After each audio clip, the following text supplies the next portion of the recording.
What is up, guys? Welcome back to the channel. I just ran to Harbor Freight and picked up a few things for the new welder and the garage. So let me show you that, guys. I got the Vulcan 150 amp TIG torch. The welder that I got, there's videos on my channel of it. You could check it out. The welder that I just picked up, it's got a size 26 torch, which is good for like 200 amps. This is 150 amps. This should work with it. It does come with some consumables and adapters. This was only $100, and the torch that I have on my welder that I just bought, really bulky. It doesn't have good grip. It's very plasticky. The welder was less than $400, so it's one of those Chinese welders, but it looks like it's working well. This is my first time TIG welding, but everything's going well, so I wanted to get a different torch for it, so we got that. If you're an inside track club member and you spend $39 or more, you get to pick a free item at a certain amount of items that they have there. I got the Warrior drill bit set, 29 piece. Can never go wrong with more drill bits.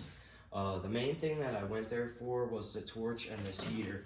So I got one of those heaters that goes right on top of the propane tank for the garage. I was gonna get the dual one, but I only bought $200 with me. This all was $200 with a 2-year warranty on the torch. I got the magnets and I got a propane tank gauge. So I'm gonna get a propane tank in here, throw the heater on. I'm gonna unbox the torch. I'm gonna get the torch set up, and I'll let you guys know if that torch works with this welder and everything like that. It should work with multiple different welders, but we'll get the torch set up, and then I'm gonna give you guys some time lapse of me welding more pieces of that little kit I got on Amazon. So that should be cool. You guys could check out me TIG welding. Very new to this, have no idea what I'm doing, so you know, maybe you'll get a good laugh, or maybe you guys could give me some tips and tricks. I'd really appreciate that. So let's get cracking on it. All right, so I think I figured out like a temporary solution for a little welding table, because Harbor Freight is sold out of the titanium welding table I want to get. So as you can see, I was welding on here, which is not smart. It's wood. It just can't be done. So this is the little setup I got going right now in the side of my garage.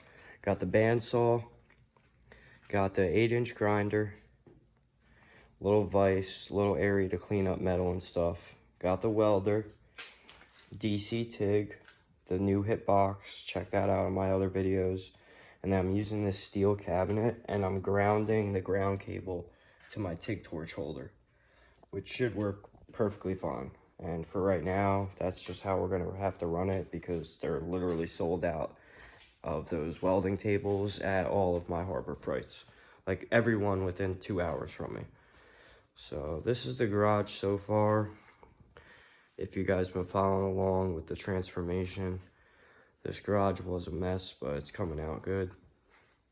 I need to add some more lighting back there, 2 more LED lights, and it should be good. I got 3 in the front and then the 1 in the back. I just put one there, and it should be all right. And that'll be right over where we're welding.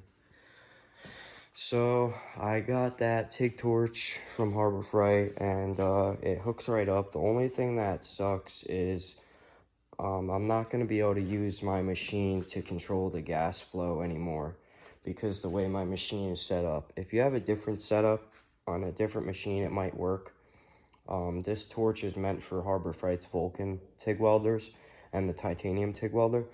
But the way this works is my machine has a hookup right here for the gas, and it doesn't connect to the negative terminal at all. It just connects right here, and the foot pedal goes into its 5-pin, and that's it. So with this torch, it has the connection for the negative, and you can either run the gas through that, or you have to use this hose that's provided, that's in it, and run that right to your flow meter.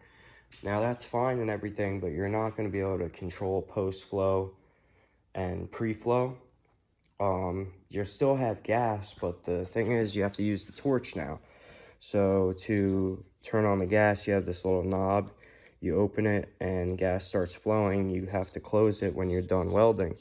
Now the problem with that is you're gonna probably go through gas a lot faster, but it's a sacrifice I'm willing to make right now because this torch is just a lot nicer than the one I had.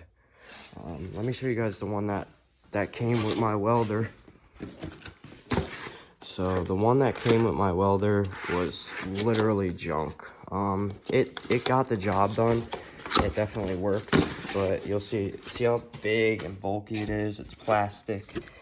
It's rated for 200 amps, and it does have a ball socket on the end to move, but it's junk. I mean, it's big, bulky, like I said, and there's really no grip on it compared to this. This is a nice torch, so we're gonna rock this for a little bit. I did go on Furik's website and get a couple different gas lenses, so when those come in, I'll show you guys those, but I'm gonna throw my gloves on. I'm gonna clean up a few pieces of these coupons we got, and I'll put you guys right on the tripod, and I'll time lapse and show you guys some of the welds. So, like I said, I'm new to TIG welding, so don't scrutinize me too much.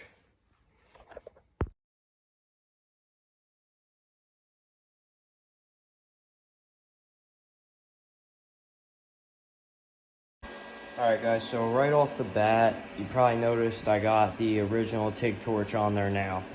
The Harbor Freight one isn't going to work right now, but I am getting a different TIG welder that's AC/DC, and I'll be able to use it with that.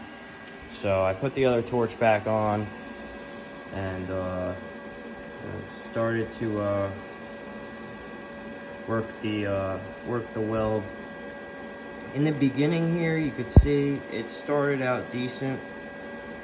It started to get all messed up because I don't have a good ground clamp solution. So this is why you really need the right tool for the job. I need that welding table from Harbor Freight. So I tried to ground to the cabinet. It just wasn't working that well. So I had to like lay the ground clamp right here. And when I was getting towards the end, I felt like I was gonna hit the ground clamp with the torch, and I don't know, I just messed up. So we'll flop this piece around and we'll try again.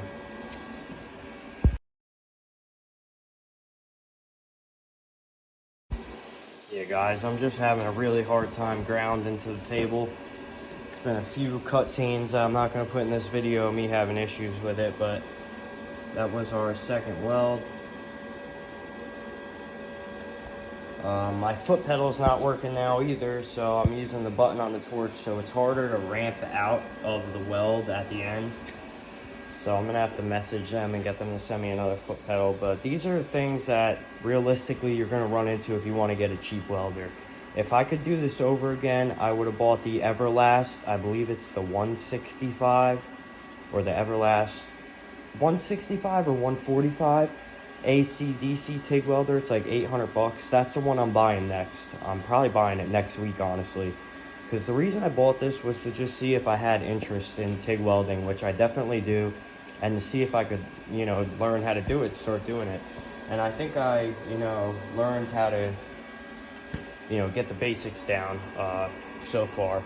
So I want to progress with it. So now I'll invest my money in a better welder. And you might be thinking like, oh, well, you already wasted your money on this. Well, the reason I got this is because one, it's a stick welder, two, it's a plasma cutter. So, I mean, it's perfect. It's a 60 amp plasma cutter, and I'll use that, man. $330 plasma cutter, and the plasma cutter works great on it. So I'll still keep this welder and everything, but let's get some more shots of a couple other welds.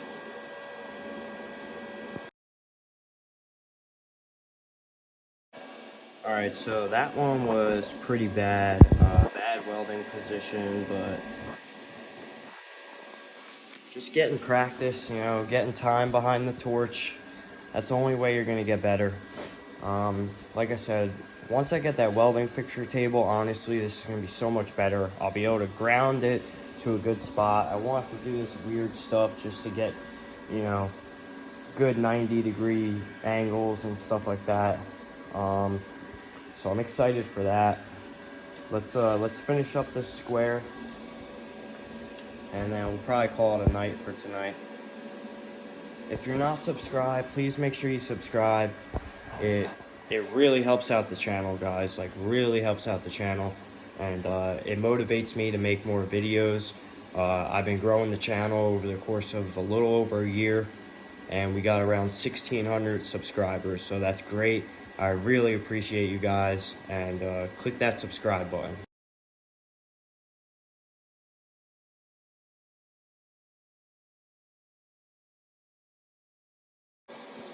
Alright guys, that's going to call it a wrap for tonight. Let's take a look at our welds. Definitely can use some improvement. But like I said, this is only my third day TIG welding, so. And there was no metal prep. I didn't clean this with acetone. It's just 11 gauge mild steel. But alright guys, I'll catch you on the next one. Thanks for watching.